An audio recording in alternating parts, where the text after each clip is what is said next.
pertama Profesor Dr. Muhammad Mahfud MD sebagai Menko Polhukam. Jogja itu memang bagi saya keren. Tidur di kuburan untuk belajar. Mau kembali ke Jakarta semua. Saya ngurus Jogja. Gubernur Jogja harus dijabat oleh Sultan. Itu ada baiknya. Itu dananya banyak, keistimewaan. Untuk mengembangkan budaya-budaya desa, Jogja itu adalah rumah yang paling nyaman. Yogyakarta tuh oke lah. Selalu membuat saya rindu.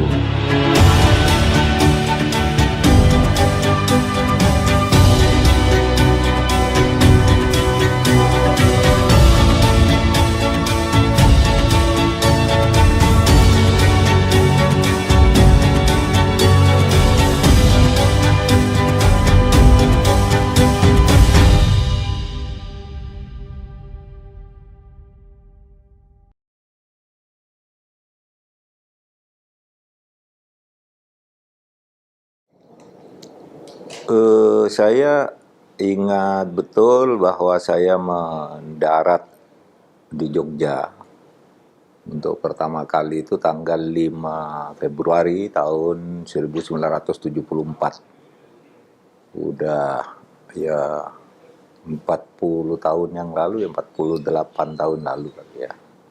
Tahun 74. Waktu itu saya ingin sekolah.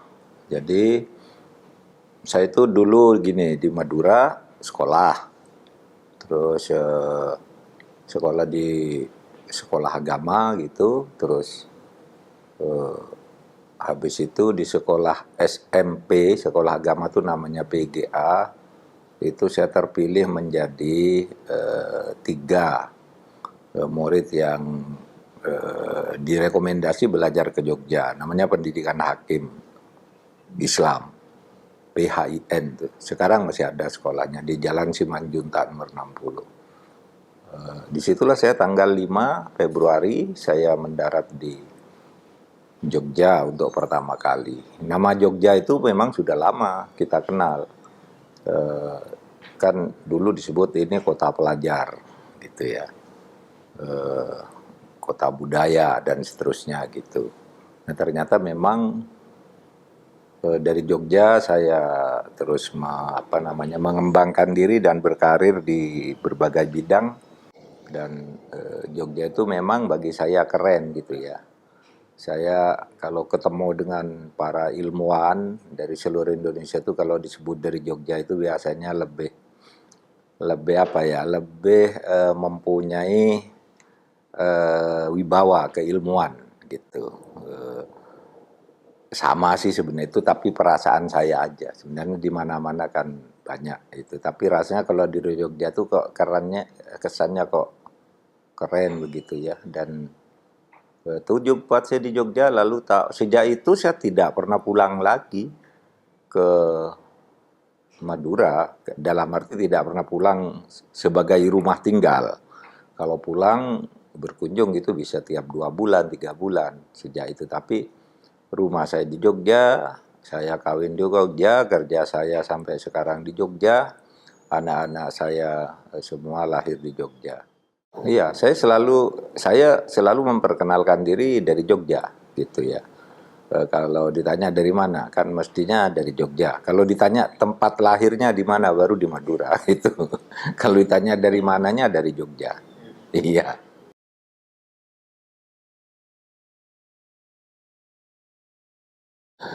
Terjadi bagi saya akulturasi budaya ya.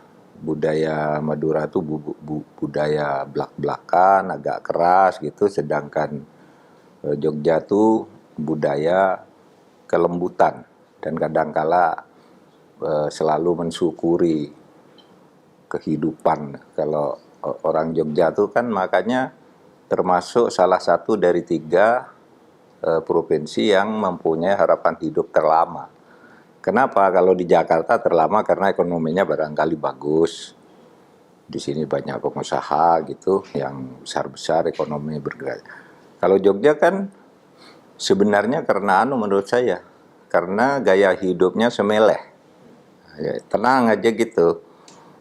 Kalau dongengnya itu kalau orang Jogja, apa misalnya dia duduk di bawah pohon beringin, ya, lalu banyak buah jatuh ke kepala, kalau dia syukur, alhamdulillah. Kalau duduk di bawah pohon kelapa kan pecah kepala saya, kayak gitu kan.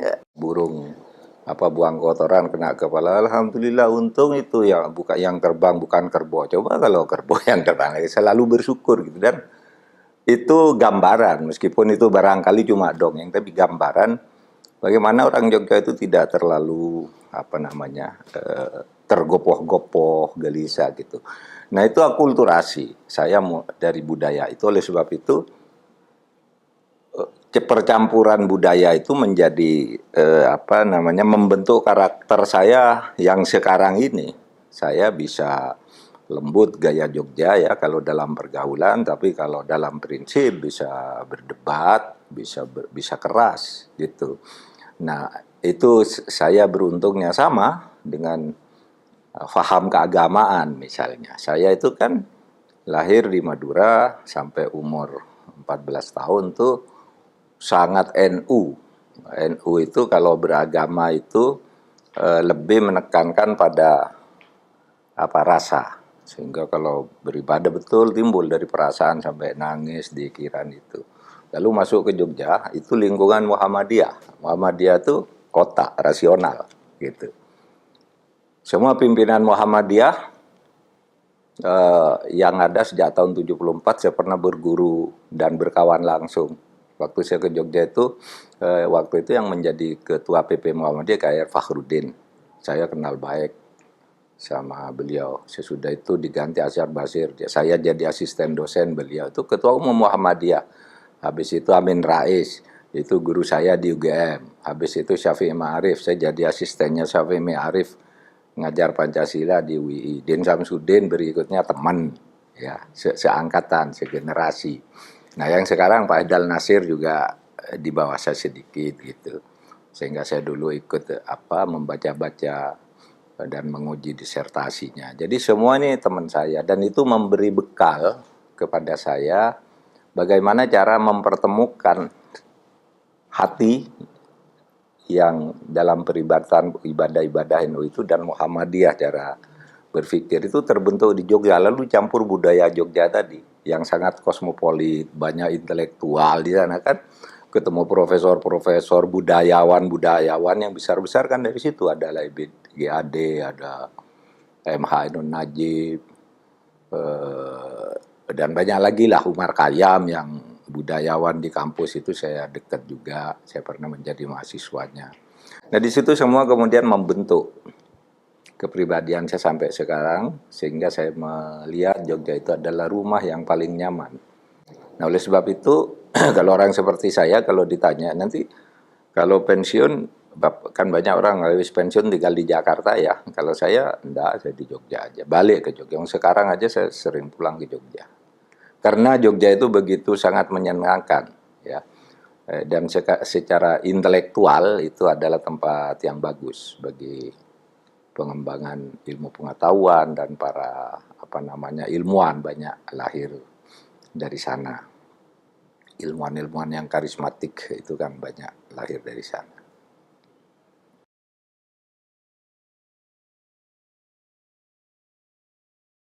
Ya, hampir seluruh perjalanan hidup saya di Jogja itu saya ingat detail-detailnya. Tinggal Anda mau tanya detail apa, saya tahu soal jalan, soal sungai, soal asrama, soal apa, saya ingat detail-detailnya. Maka saya katakan, kalau saya di Jakarta nih, ya, saya di Jakarta nih berkarir di sini sudah 23 tahun. Kalau suatu saat saya dibawa ke sebuah jalan lalu ditanya ini mana, saya kalau mau karena saya enggak tahu, saya terserah sopir aja gitu. Tapi kalau di Jogja saya tidur letakkan di suatu tempat, saya suruh pulang bisa. Iya, saya selalu sampai ke jalan-jalan kecil di sana karena begitu begitu menjiwai saya Jogja ini. Oleh sebab itu kalau Anda tanya misalnya apa yang paling berkesan, tergantung. Kalau di bidang akademik di sana belajar dulu ketika saya masih mahasiswa itu ada kelompok-kelompok belajar asik lah di sana. Mungkin Anda sudah tidak tahu dulu ada gedung namanya Gedung Baptis, Gedung Santikara. Gedungnya masih ada sekarang, tetapi tidak lagi berfungsi seperti saya dulu. Mahasiswa dari berbagai kampus, kalau sore datang ke situ, UGM, UII, IAIN ya, tempat belajar yang enak di Gedung Baptis itu dan di Gedung Santikara. Itu tempat saya belajar. Nah, kalau di UGM itu ada taman yang sekarang sudah dibongkar semua. Jadi tamannya UGM, Fakultas Hukum UGM, saya kemarin ke sana. Tapi waktu itu disebut hutan taman gitu ya. Wah, itu pagi saya ke situ baca buku gitu, ambil inspirasi, makan pecel yang dibawa orang itu yang paling berkesan di Jogja. Dan mungkin yang tinggal dari sekarang di Jogja itu makanan-makanan murah seperti itu ya kan. Sekarang ada makanan kucing, ada apa, itu kelas-kelas mahasiswa tapi sehat gitu. Dulu saya juga waktu di Jogja itu sering belajar tahu dulu ada namanya bong ya. Bong tuh kuburan Cina. Bong kuburan Cina itu di Belimbing Sari itu. Saya kalau di situ kan dulu kuburan Cina itu rasanya kok mewah sekali. Seperti gedung. Kan ada lampu listriknya, ada yang bersihkan, ada apa gitu. Lebih mewah dari tempat kos saya. Oleh sebab itu sering tidur di situ. Saya tidur di kuburan untuk belajar. Listriknya enggak bayar, ya pakai di kuburan itu.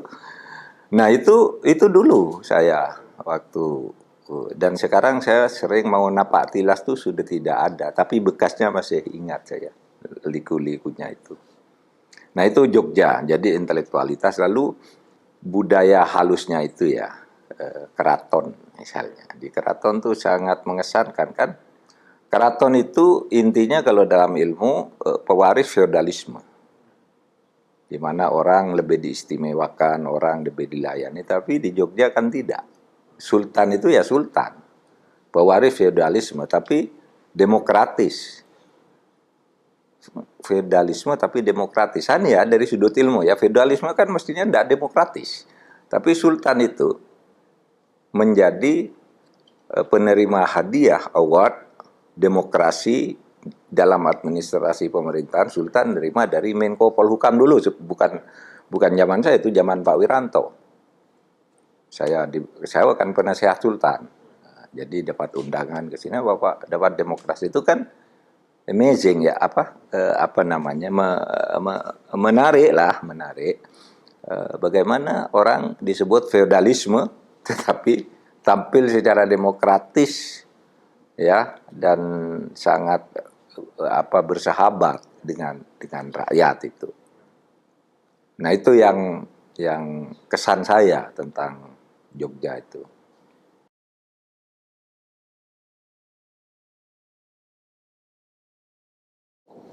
Jadi ini loh, Paramporo Projo itu Dewan Pertimbangan Sultan di bidang keistimewaan.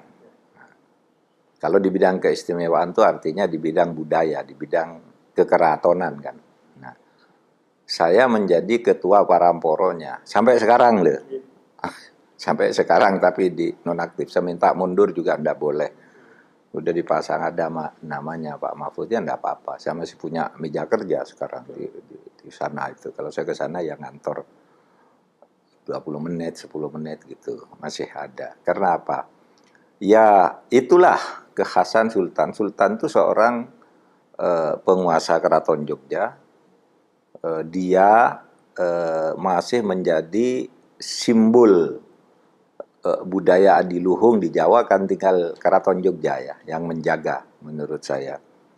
Sehingga dia itu sebenarnya ya raja di tanah Jawa dengan segala atribut kebesarannya. Tapi Sultan itu dekat, tidak hanya dengan orang Jogja. Buktinya saya orang Madura dipilih menjadi ketua penasehat, ketua Dewan Paramporo Projo itu.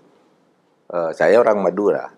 Anggotanya itu ya ada Edi Suwandi Hamid itu dari Palembang.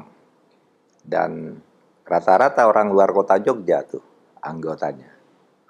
Itu artinya keterbukaan itu tadi. Jadi dia tidak eksklusif, ya. Jadi watak kosmopolitanisme, kebersamaan, kebersatuan di dalam perbedaan itu terbangun betul dari Jogja. Dan Jogja itu kalau menurut hukum dia kan penguasa tanah di situ kan. Karena ketika undang-undang agraria dulu lahir, Agraris Wet namanya, Agraris Wet tahun 1870 kan disebutkan adanya hukum yang menyatakan tanah-tanah yang tidak dimiliki berdasar akte yang sah itu menjadi milik raja. Maka waktu itu kan belum ada akte, belum ada apa. Dan ketika Indonesia merdeka, Jogja merdeka juga. Sebuah daerah khusus dari kerajaan Belanda yang tidak termasuk di dalam wilayah lain Indonesia. Sehingga tanah tetap dimiliki oleh keraton. Tapi coba sekarang, oleh Sultan diberikan ke UGM, macam-macam lah, gedung-gedung bagus di sana itu kan punyanya Sultan kalau secara hukum, karena menurut Undang-Undang 1870 namanya hukum tentang domain verklaring, ya, sebuah tanah yang tidak bisa dibuktikan dengan akta itu menjadi milik Sultan. Nah itu berlaku di situ, tetapi oleh Sultan dibagikan, nih dirikan UGM, nih dirikan ini dirikan ini. Gedung-gedung di sana kan banyak sekali, termasuk tanah-tanah suruh pakai ke rakyat, dibangun sendiri oleh masyarakat. Nah itu yang semuanya sekarang lagi waktu itu ya saya tata bagaimana nih cara meletakkan posisi hukum atas tanah-tanah ini, kan gitu. Di dalam hukum agraria yang baru juga kan masih diakui tanah-tanah khusus itu, meskipun pada akhirnya nanti harus disesuaikan dengan cara-cara yang khusus pula menurut hukum nasional. Nah itu hebatnya Jogja. Jadi oleh Sultan itu diberikan untuk kebaikan masyarakat. Sama, ya kalau kita begini loh, kalau Indonesia itu tahun 1945 ketika Indonesia merdeka, Jogja tidak menjadi bagian. Tapi Sultan langsung menyatakan kami menggabungkan diri ke Republik. Iya kan? Jogja itu langsung ke Belanda waktu itu. Ini diberi otonomi khusus. Tapi kami langsung menggabungkan diri ke Republik, sehingga itu kalau tidak salah 9 Agustus ya, lalu 19 Agustus Bung Karno menyatakan Jogja sebagai daerah istimewa, tetapi penyerahan keistimewaannya itu didahului dengan deklarasi Sultan dan Pakualam, kami menggabungkan diri Republik. Dan ketika pemerintah Indonesia sudah mau kalah, ditampung oleh Sultan. Sesudah selesai perundingan meja bundar, kemerdekaan kembali, diberi uang oleh Sultan, sudah kamu kembali ke Jakarta semua, saya ngurus Jogja, urus sekarang Indonesia. Itu hebatnya kan Sultan. Nah dan sekarang watak pengabdian, watak keindonesiaan seperti itu masih tumbuh di Sultan Sri Sultan Hamengkubuwono yang 10 sekarang.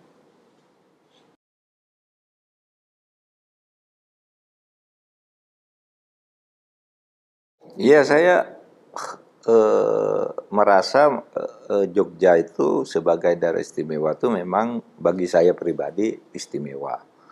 Tetapi juga keistimewaan itu kan terbatas pada beberapa hal ya, pada budaya, pertanahan, kemudian pemerintahan, politik ya.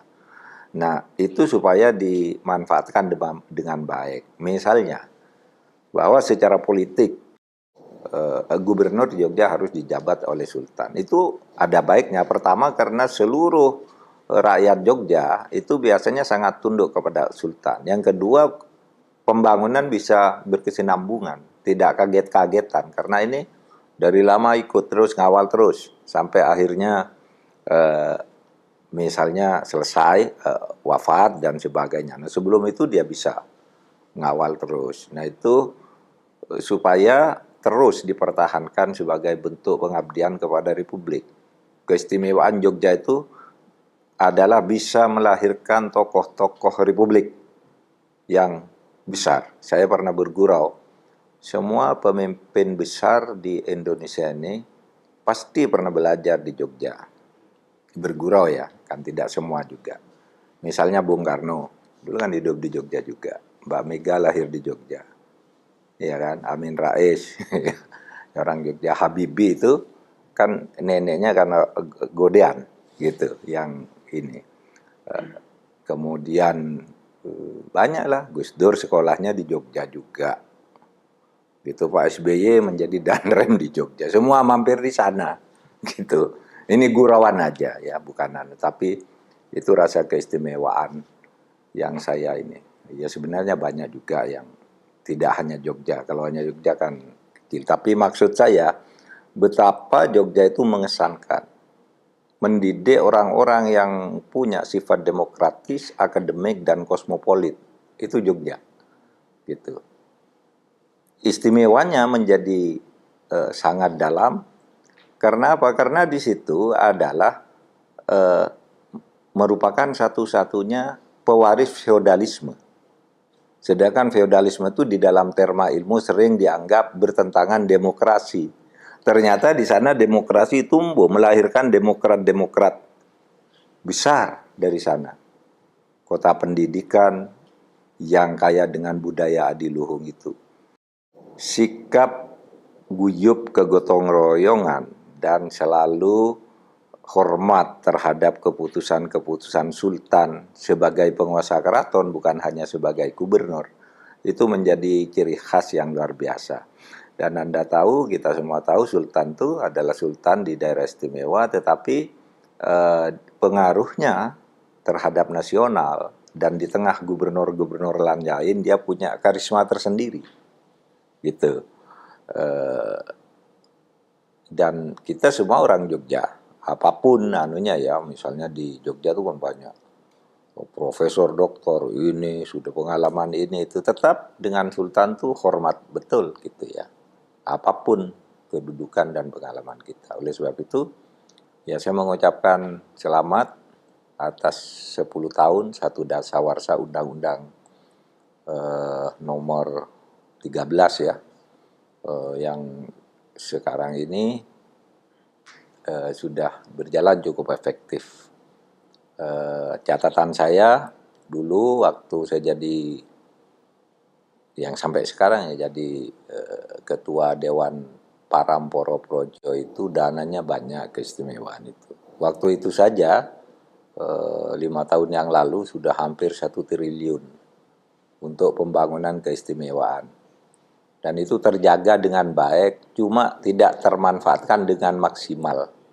Tidak termanfaatkan dengan maksimal bukan karena apa, terjaga dengan baik. Karena untuk mengembangkan budaya-budaya desa itu, kan ada aturan undang-undang, pengeluaran uang harus ada proposalnya. Bagaimana orang Jatilan suruh bikin proposal kan, untuk pertunjukan lagi harus sudah laporan 80% penggunaan dana sebelumnya. Sementara orang-orang desa, pekerja-pekerja seni tradisional itu kan tidak terbiasa dengan administrasi gitu. Sehingga pencairan dana ini sering pada waktu itu agak tertunda. Nah itu yang dulu kami konsultasikan Kementerian Keuangan. Gimana sih cara pelaporan keistimewaan ini? Yang penting secara material benar digunakan, tapi tidak pakai administrasi yang rumit-rumit itu. Orang desa, orang jadi sinden, orang apa pakai surat administrasi gitu kan lama banget gitu. Orang Jatilan di tengah jalan, orang mau bikin happening art gitu.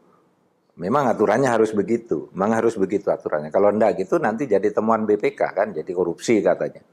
Nah itu yang sedang waktu itu sedang kita kerjakan. Apakah dana keistimewaan itu bisa digunakan untuk infrastruktur saja bagi pengembangan budaya atau apa gitu, terus dipikirkan. Tapi ini catatan saya ketika 4 tahun lalu, sesudah saya ke sini tahun 2019 mungkin perkembangannya udah lebih maju untuk penggunaan ya, optimalisasi penggunaan dana khusus. Karena dananya banyak dan terpelihara, terjaga administrasinya gitu. Karena administrasi terlalu rapi, lalu orang desa yang nggak biasa administrasi nggak bisa pakai gitu. Tapi ya nanti kita cari jalan lah. Tapi bagi saya Yogyakarta tuh oke lah. Selalu membuat saya rindu.